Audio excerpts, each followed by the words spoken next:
વિદ્યાર્થી મિત્રો, લાસ્ટ સેશનમાં આપણે કેલ્શિયમ હાઇડ્રોક્સાઇડ એટલે કે ફોડેલો ચૂનો એની બનાવટ, ગુણધર્મો અને ઉપયોગિતા વિશે સ્ટડી કરેલો. હવે આજે પ્લાસ્ટર ઓફ પેરિસ, પીઓપી જેને શોર્ટમાં કહીએ છીએ, એની ફોર્મ્યુલા છે CaSO4.1/H2O. તો એની બનાવટ, ગુણધર્મો અને ઉપયોગો જોવા છે. તો સૌથી પહેલાં પીઓપીને કેલ્શિયમ સલ્ફેટનો અર્ધ હાઇડ્રેટ અથવા તો સેમી હાઇડ્રેટ કહેવાય છે. જ્યારે જીપ્સમ એટલે કે ચિરોડી,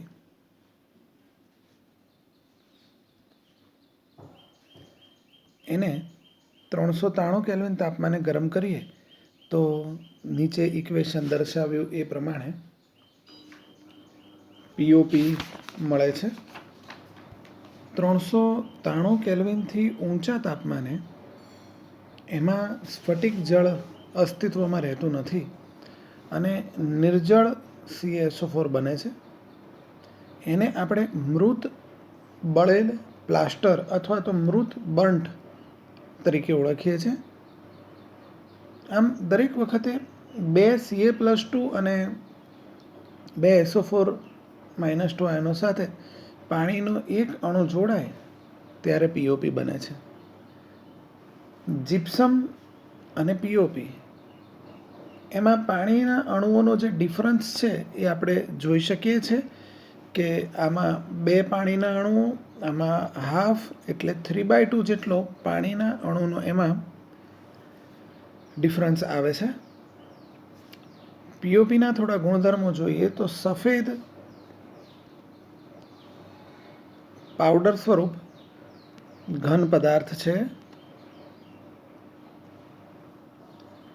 એના વજનનો 1/3 ભાગ પાણી સાથે ભીંજવીએ ત્યારે જીપ્સમના સ્ફટિકોના આંતરજોડાણથી એક સખત પદાર્થ બને છે. એટલે એમાં પાણી સાથે જામી જવાનો ગુણ નોંધપાત્ર છે એમ કહેવાય. લગભગ 5 થી 15 મિનિટમાં એ જામી જાય છે અને એમાં થોડું મીઠું ઉમેરીને એનો જામવાનો વેગ, જેને આપણે સેટલિંગ વેગ અથવા તો સેટિંગ વેગ કહીએ છીએ, એમાં વધારો કરી શકાય. અને બોરેક્સ અથવા ફટકડી ઉમેરીને એના સેટલિંગ વેગમાં આપણે ઘટાડો કરી શકીએ છીએ. જીપ્સમ પણ સેટલિંગ વેગ ઘટાડી શકે છે. 473 કેલ્વિનથી ઊંચા તાપમાને ગરમ કરીએ તો નિર્જળ CaSO4 બને છે અને એનું સેટલિંગ થઈ શકતું નથી, એ સેટલિંગ નથી કરી શકતો. ફટકડી અને પીઓપીનું મિશ્રણ કીન સિમેન્ટ તરીકે ઓળખાય છે, જેનું સેટલિંગ થતાં ઘણું સખત બને છે. થોડી ઉપયોગિતા વિશે જોઈએ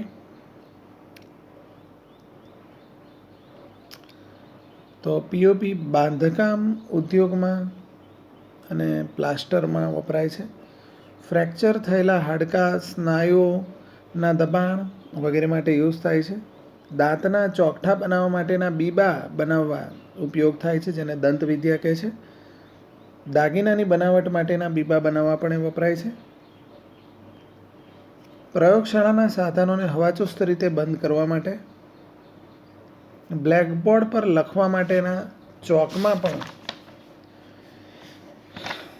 એનો યુઝ થાય છે. હવે જોઈએ છે સિમેન્ટ વિશે થોડી વાત.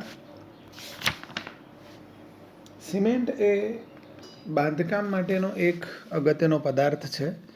એની સૌપ્રથમ જાણ ઈસવીસન 1824માં ઇંગ્લેન્ડના જોસેફ એસ્પિડિન દ્વારા કરવામાં આવી. સિમેન્ટ માટે પોર્ટલેન્ડ શબ્દ પણ વપરાય છે, કારણ કે ઇંગ્લેન્ડના ઇસલ ઓફ પોર્ટલેન્ડમાં આવેલી પથ્થરની ખાણોમાંથી મળતા કુદરતી લાઇમસ્ટોન જેવા છે. પોર્ટલેન્ડ સિમેન્ટનું સરેરાશ બંધારણ જોઈએ તો એમાં કેલ્શિયમ ઓક્સાઇડ 50 થી 60%, સિલિકોન ડાયોક્સાઇડ 20 થી 25%, એલ્યુમિનિયમ ઓક્સાઇડ 5 થી 10%, મેગ્નેશિયમ ઓક્સાઇડ 2 થી 3%, Fe2O3 1 થી 2%, સલ્ફર ટ્રાયોક્સાઇડ 1 થી 3% હોય છે. એની ગુણવત્તા નક્કી કરવા માટે SiO2 અને Al2O3નો રેશિયો લેવામાં આવે છે અને સારી ગુણવત્તા માટે આ જે રેશિયો છે એ 2.5 થી 4ની વચ્ચે હોવો જોઈએ. અને કેલ્શિયમ ઓક્સાઇડ તેમજ SiO2, Al2O3 અને Fe2O3નો રેશિયો 2ની આસપાસ હોવો જોઈએ. સિમેન્ટનું ઉત્પાદન જોઈએ તો એમાં રો મટીરિયલ તરીકે લાઇમસ્ટોન અને માટી લેવામાં આવે છે. પણ પોર્ટલેન્ડ સિમેન્ટની બનાવટ માટે લાઇમસ્ટોન, માટી અને જીપ્સમ વપરાયેલું. સિમેન્ટ બનાવવા આપણે કીધું એમ લાઇમસ્ટોન અને માટી લઈ એ મિશ્રણને ગરમ કરી અને એને પીગાળવામાં આવે છે. અને કેમિકલ રિએક્શન દ્વારા ઈંટ જેવો એક સખત પદાર્થ બનાવાય છે જેને સિમેન્ટ ક્લિંકર તરીકે ઓળખીએ છીએ. એ સિમેન્ટ ક્લિંકરને રોટરી ભઠ્ઠીમાં 1773 કેલ્વિન તાપમાને 2 થી 3% દળથી જીપ્સમ ઉમેરીએ અને થોડું ગરમ કરીએ તો જે પદાર્થ મળે છે એને 325 મેશ ચાળણીના એક છિદ્રનું માપ છે એમાંથી પસાર કરવામાં આવે છે. અને પછી ચાળ્યા પછી જે પદાર્થ મળે એમાં 2 થી 5% જીપ્સમ ઉમેરવામાં આવે છે. પોર્ટલેન્ડ સિમેન્ટના અગત્યના સમઘટકોમાં ડાયકેલ્શિયમ સિલિકેટ Ca2SiO4 26%, જેનો સેટલિંગ સમય 28 દિવસ છે. ટ્રાયકેલ્શિયમ સિલિકેટ Ca3SiO3 51%, જેનો સેટલિંગ સમય 1 વર્ષ છે. ટ્રાયકેલ્શિયમ એલ્યુમિનેટ Ca3Al2O6 11% જેટલો હોય છે. થોડા ગુણધર્મોની વાત કરીએ તો પોર્ટલેન્ડ સિમેન્ટની જે ગુણવત્તા છે એ સિલિકા મોડ્યુલ અને એલ્યુમિના મોડ્યુલ પરથી જનરલી નક્કી કરવામાં આવે છે. સિલિકા મોડ્યુલ એ પર્સન્ટેજ ઓફ SiO2 અને percentage of Al2O3 plus percentage of Fe2O3ના રેશિયો પરથી નક્કી થાય છે. અને એલ્યુમિના મોડ્યુલ એ પર્સન્ટેજ ઓફ Al2O3 અને પર્સન્ટેજ ઓફ Fe2O3ના રેશિયો પરથી નક્કી થાય છે. સિમેન્ટ એ પાણીના કોન્ટેક્ટમાં આવે એટલે મજબૂત બની અને સખત બને છે. અને એ માટે જવાબદાર એમના સંઘટકોના અણુઓની જલીયકરણ અને પુનઃગોઠવણી છે. આયનની હાજરીના કારણે થોડું રાખોડી રંગનું સિમેન્ટ દેખાય છે. દ્રાવ્ય CO2 વાળું પાણી,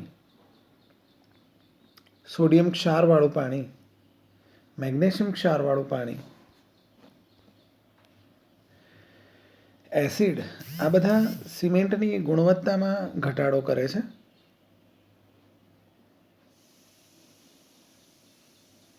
એની મજબૂતાઈને ઇફેક્ટ કરે છે. એની પ્રારંભિક મજબૂતાઈ એકાદ દિવસમાં જનરલી આવતી હોય છે અને સંપૂર્ણ મજબૂતાઈ 7 દિવસમાં આવે છે. સિમેન્ટની ઉપયોગિતા તો આપણને ખ્યાલ છે. દરેક દેશ માટે લોખંડ અને સ્ટીલ પછીની રાષ્ટ્રીય જરૂરિયાત હોય તો એ સિમેન્ટ છે. રસ્તા, ઇમારતો, પુલો, બંધો વગેરે બનાવવા માટે એ વપરાય છે.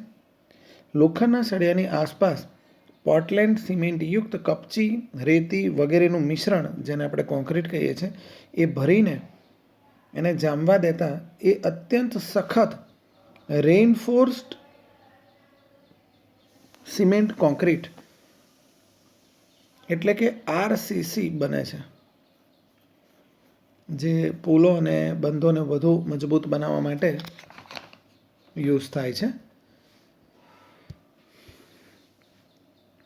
ત્યારબાદ જોઈએ મેગ્નેશિયમ અને કેલ્શિયમની અને એ સમૂહ બેના તમામ તત્વોની જૈવિક અગત્યતા. તો સૌથી પહેલાં જોઈએ બેરેલિયમ. બેરેલિયમ એ મિશ્ર ધાતુ બનાવે છે અને કોપર સાથે જોડાઈને એની જે મિશ્ર ધાતુ બને છે એ વધારે મજબૂતાઈવાળી સ્પ્રિંગો બનાવવા યુઝ થાય છે. આમ તો બેરેલિયમ એ એક્સરે ટ્યુબની બારીઓ બનાવવા માટે પણ વપરાય છે.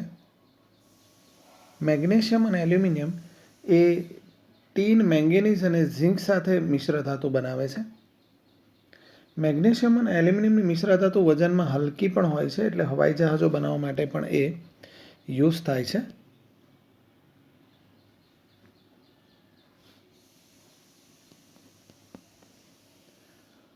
મેગ્નેશિયમ પાવડર અને મેગ્નેશિયમ પટ્ટી એ ફ્લેશ બોમ્બ બનાવવા માટે અથવા તો ફ્લેશ પાવડરની બનાવટમાં, ઇન્સિડરી બોમ્બ સિગ્નલની બનાવટમાં તેમજ ગ્રિગ્નાર્ડ પ્રક્રિયકની બનાવટમાં યુઝ થાય છે. મેગ્નેશિયમ હાઇડ્રોક્સાઇડનું પાણીમાં સસ્પેન્શન એટલે કે નિલંબન એ મિલ્ક ઓફ મેગ્નેશિયા તરીકે ઓળખાય છે, જે દવાઓમાં એન્ટાસિડ એટલે કે એસિડિટીની દવા તરીકે ઉપયોગમાં આવે છે. મેગ્નેશિયમનું કાર્બોનેટ એ ટૂથપેસ્ટનો એક ઘટક છે. કેલ્શિયમની વાત કરીએ તો જે ધાતુઓને એમના ઓક્સાઇડમાંથી રિડક્શન દ્વારા નથી મેળવી શકાતી એવી ધાતુઓના નિષ્કર્ષણ માટે કેલ્શિયમનો ઉપયોગ થાય છે. કેલ્શિયમ અને બેરિયમ એમની O2 અને N2 પ્રત્યે ઊંચા તાપમાને રિએક્ટિવિટીના લીધે શૂન્યાવકાશ નળીઓમાંથી હવા દૂર કરવા માટે જનરલી વપરાય છે. રેડિયમના ક્ષારો રેડિયો ચિકિત્સામાં વપરાય છે, ખાસ કરીને કેન્સરની ટ્રીટમેન્ટમાં.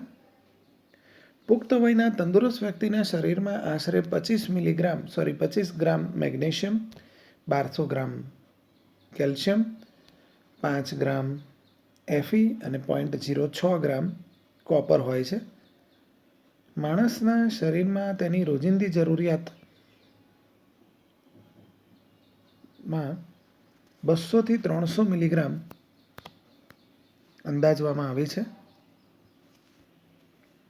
બધા જ ઉત્સેચકો ફોસ્ફેટ સ્થાનાંતરમાં એટીપીનો ઉપયોગ કરે છે. એમને સહ અવયવ તરીકે મેગ્નેશિયમ બહુ જ જરૂરી છે. વૃક્ષોમાં પ્રકાશનું શોષણ માટેનું મુખ્ય પિગમેન્ટ એ ક્લોરોફિલ છે, હરિતકણ જેને આપણે કહીએ છીએ. અને આ ક્લોરોફિલ એ મેગ્નેશિયમનું બનેલું છે. એ મેગ્નેશિયમનું બનેલું એક જટિલ સંકીર્ણ છે. શરીરનો આશરે 99% કેલ્શિયમ હાડકાં અને દાંતમાં હોય છે. કેલ્શિયમ એ શરીરમાં આંતરતંતુમય પ્રસરણ, જ્ઞાનતંતુ સ્નાયુઓનું કાર્ય, કોષ પટલની યુનિટી, એકતા અને લોહી ગંઠાવાની ક્રિયામાં મદદરૂપ થાય છે. શરીરમાં લોહી પ્લાઝમામાં કેલ્સિટોનિન અને પેરાથાઇરોઇડ નામના અંતઃસ્રાવો વડે કેલ્શિયમની 100 મિલીગ્રામ પર લિટર જેટલી સાંદ્રતાનું નિયમન થતું હોય છે. તો આ કેલ્શિયમ અને મેગ્નેશિયમની જૈવિક ઉપયોગિતાઓ. એ સિવાય મનુષ્યમાં જે હાડકું છે એ નિષ્ક્રિય તેમજ ન બદલાતો પદાર્થ નથી, પરંતુ એ સતત ઓગળતો જતો અને પુનઃ નિક્ષેપણ પામતો પદાર્થ છે. મનુષ્યમાં તેનું પ્રમાણ પ્રતિ દિવસ 400 મિલીગ્રામ છે. આ બધો જ કેલ્શિયમ પ્લાઝમાની આરપાર પસાર થઈ જાય છે. તો ફરીથી કેલ્શિયમ વિશેની આટલી વાત જોઈ લઈએ. આંતરતંતુમય પ્રસરણ, જ્ઞાનતંતુ સ્નાયુઓનું કાર્ય, કોષ પટલની એકતા, લોહી ગંઠાવાની ક્રિયા, લોહી પ્લાઝમામાં કેલ્સિટોનિન અને પેરાથાઇરોઇડ અંતઃસ્રાવો વડે કેલ્શિયમની આટલી માત્રાનું જાળવી રાખવું અને અગત્યની વસ્તુ કે હાડકું એ નિષ્ક્રિય તેમજ ન બદલાતો પદાર્થ નથી, પરંતુ સતત ઓગળતો જતો અને પુનઃ નિક્ષેપણ પામતો પદાર્થ છે. અને મનુષ્યમાં એનું પ્રમાણ પ્રતિ દિવસ 400 મિલીગ્રામ હોય છે, એટલો નિક્ષેપિત થતો હોય અને ઓગળતો જતો હોય અને નિક્ષેપિત થતો હોય છે. આ બધો જ કેલ્શિયમ પ્લાઝમાની આરપાર પસાર થઈ શકે છે.